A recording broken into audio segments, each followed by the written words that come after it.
Indeed is a great sin, is a huge sin. Do not kill children. This includes every aspect of this. Abortion, young children, whatever it may be. They say in America there's something like, I don't know how many millions of abortions that take place each year. Now this is the interesting thing right after this. Now look at the beauty of this surah, the elegance that Allah draws in this surah. All of these ayahs are interconnected or woven like a thread. It starts off by saying, do not kill your children, and then immediately the ayah after it says, وَلَا تَقْرَبُوا زِنَا. Do not come close to zina. إِنَّهُ كَانَ فَاحِشَةً وَسَاءَ سَبِيلًا. Do not, it does not say do not do zina. It says do not come close to zina. وَلَا تَقْرَبُوا zina. Do not even get close to it.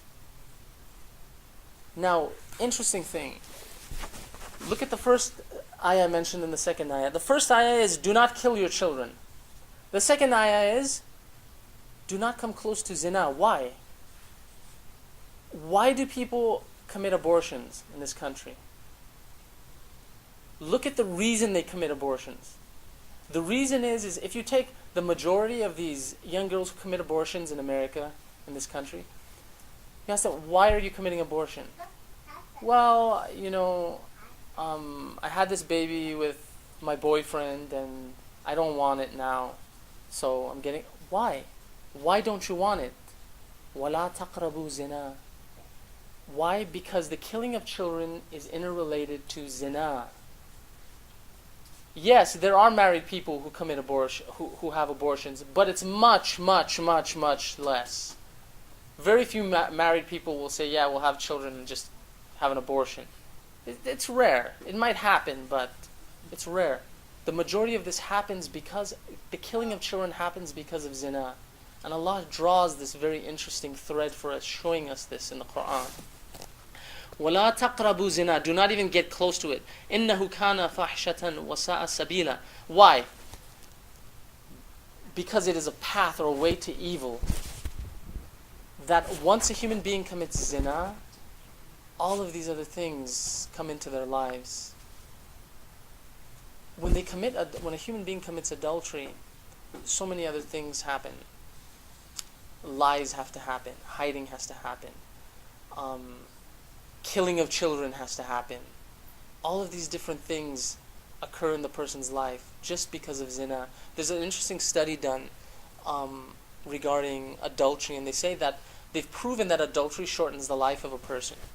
And how they've proven this is they've showed that statistically that people who commit adultery on a constant basis, what happens is committing adultery, the person automatically becomes scared because they know they're doing something wrong. So the heart automatically beats faster.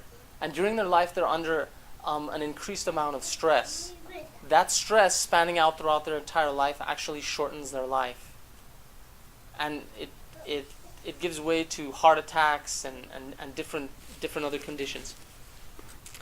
وَلَا تَقْتُلُوا نَفْسَهُ وَالَّتِي حَرَمَ اللَّهُ إِلَّا بِالْحَقِّ وَمَنْ قُتِلَ مَظْلُومًا فَقَدْ جَعَلْنَا لِوَلِيِّهِ سُلْطَانًا فَلَا يُسْرِفْ فِي الْقَتْلِ إِنَّهُ كَانَ مَنْصُورًا. Do not kill anyone, for Allah has forbidden killing, except in pursuit of justice. If anyone is slain wrongfully, we have given his heir authority to seek. He must not exceed the bounds of equity in killing. So, now this is an interesting thing. People say that Islam in this country is about violence and killing and all of these things. Allah specifically says, do not kill anyone. It's strange. They in the news they constantly show these pictures of people cutting people's heads off, and you have the guy standing there and he's reciting Arabic, and he's chopping somebody's head off, and he's claiming that Islam allows this. This is the month of Imam Ali alayhi salam. In this month, if we want to teach people about Islam, give them Nahjul Balagha.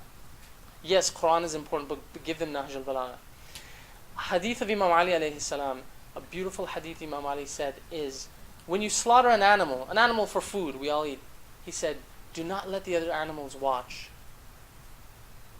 Listen to this beautiful hadith. An animal When you kill an animal, do not let the other animals watch. If Islam is a religion of violence, how is it possible that somebody who's Muslim would kill someone and display it on television? Islam says, don't even do this with an animal. This is considered cruel, even to an animal.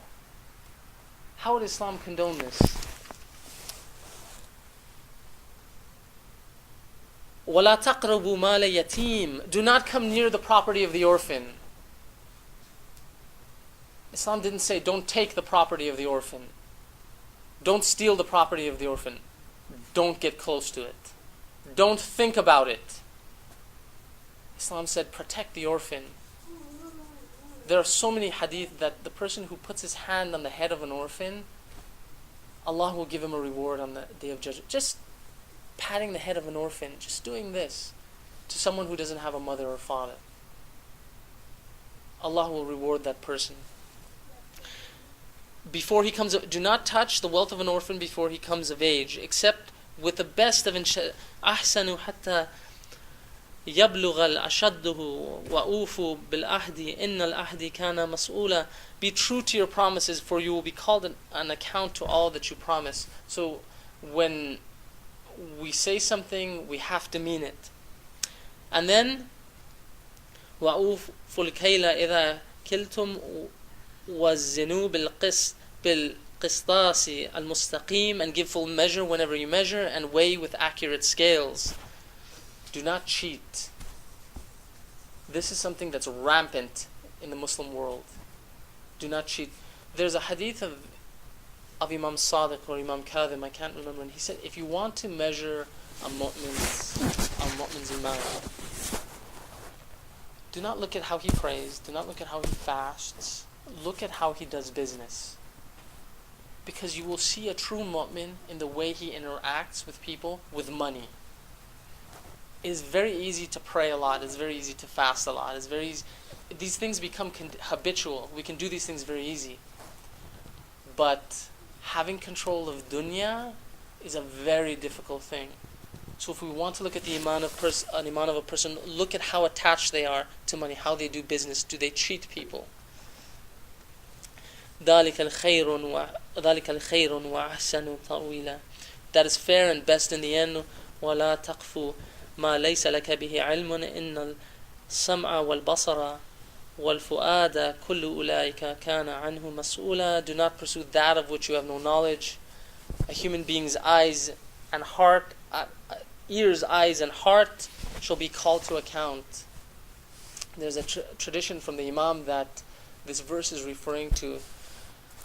The Imam recited this when there was a companion of the Imam's who used to, this is an interesting story, he used to use the restroom, and he used to stay in this place of using the restroom for a long time, and people asked why, and he used to say, I used to like staying there because I used to like hearing music.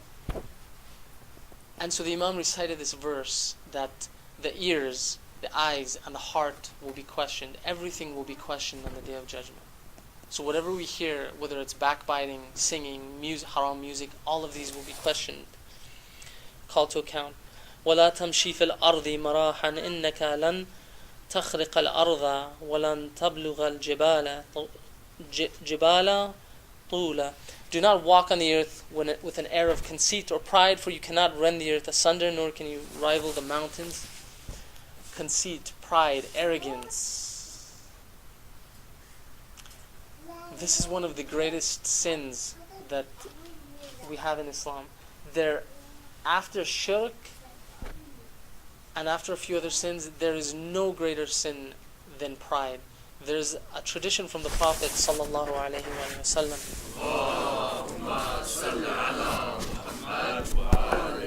It's a tradition of the Prophet that regarding pride and arrogance, that there is a valley in Jahannam that is specifically marked for those who have pride or kibr. Now, kibr starts with a different condition. Kibr starts with the condition of riyā. Riyā is the condition of thinking highly of oneself, thinking very good of